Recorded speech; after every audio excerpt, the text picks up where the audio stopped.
Welcome to the Get Fit Guys, quick and dirty tips to slim down and shape up. My name is Ben Greenfield, and I'm the Get Fit Guy.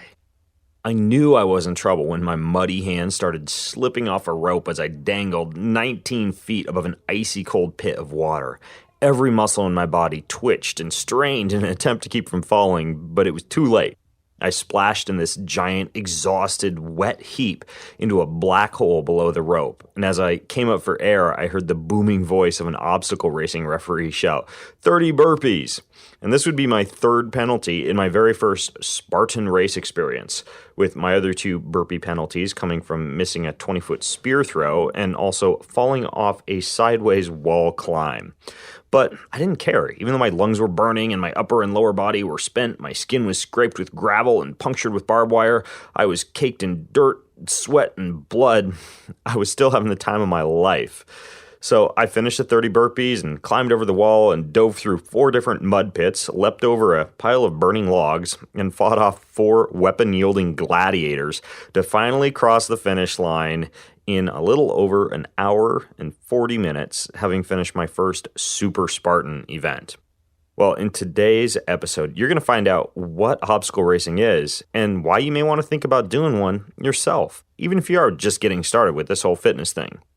So, in case you hadn't noticed, obstacle course races and mud runs like the Spartan, the Tough Mudder, and the Warrior Dash are sweeping the nation, with literally hundreds of races popping up all over the U.S. and hundreds of thousands of participants. Well, obstacle racing is a sport in which, traveling on foot, you have to overcome various physical challenges. So obstacles are including, but not limited to, climbing over walls, carrying heavy objects, traversing bodies of water, crawling under barbed wire, and jumping through fire. With a history of pretty heavy military influence, it's no surprise that many obstacles are similar to those used in military training. But other obstacles are unique to obstacle racing and test things like endurance, strength, speed, mobility, and mental toughness. Races vary in both their distance and their challenge levels, with some combining trail running, road running, and cross-country running in distances from a mile up to 26.2 miles, also known as the death race. So when I finally took the leap earlier this year and completed my first Spartan event, I realized that the physical and mental benefits of obstacle racing are huge. So here's 3 compelling reasons why you may want to try an obstacle race. So reason number 1 is increased tolerance to physical discomfort. Now, I've done plenty of triathlons, over 80 actually, including 5 Ironman World Championships in the heat of Hawaii.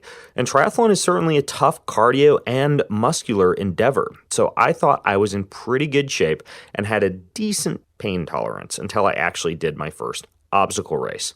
And in that first race, a Spartan, I found myself sucking air while crawling on my stomach, sandwiched between barbed wire on my backside and gravel under my belly. I felt my back completely lock up and every tiny muscle in my hands cramp as I struggled to carry this 50-pound bucket of gravel up the side of a mountain, and I experienced the icy shock of diving into water that was a good 10 to 15 degrees colder than any I'd experienced in 10 years of racing triathlon. I had this sudden, shocking revelation that even after 5 of these World Championship triathlons on the lava fields of Hawaii, and some of the toughest triathlons on other places on the planet, like Israel, Thailand, and Chile, perhaps I wasn't quite as tough as I thought. And because of that experience, that chance to raise the ceiling of what my body and mind are physically capable of achieving, I guarantee that everything I do in life will feel just a little bit easier.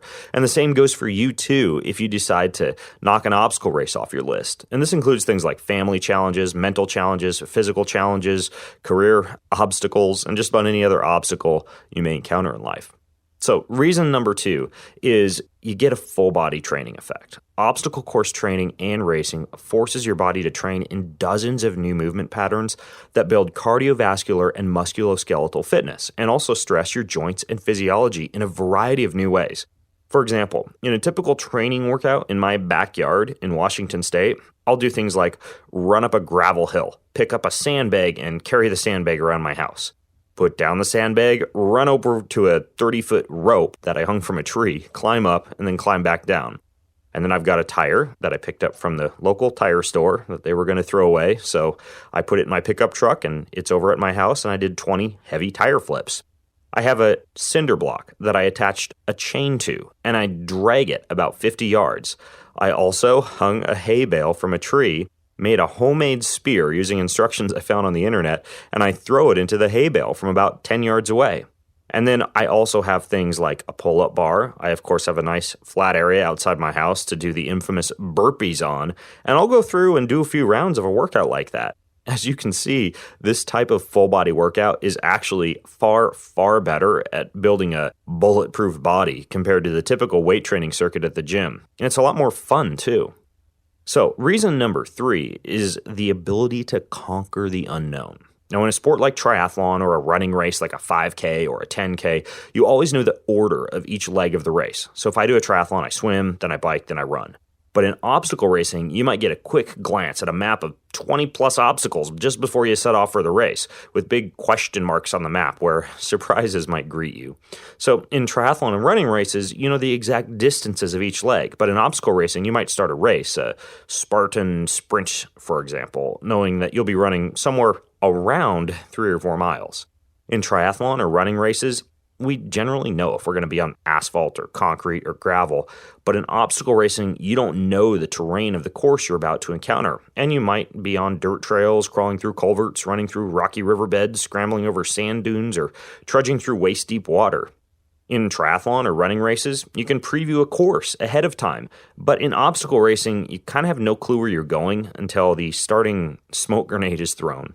Now, often, we exercise enthusiasts are notorious for being creatures of habit and rigid in our training. But in doing an obstacle race, you'll throw a curveball at your brain and your body, and you'll learn valuable life lessons about how to physically and mentally deal with uncertainty.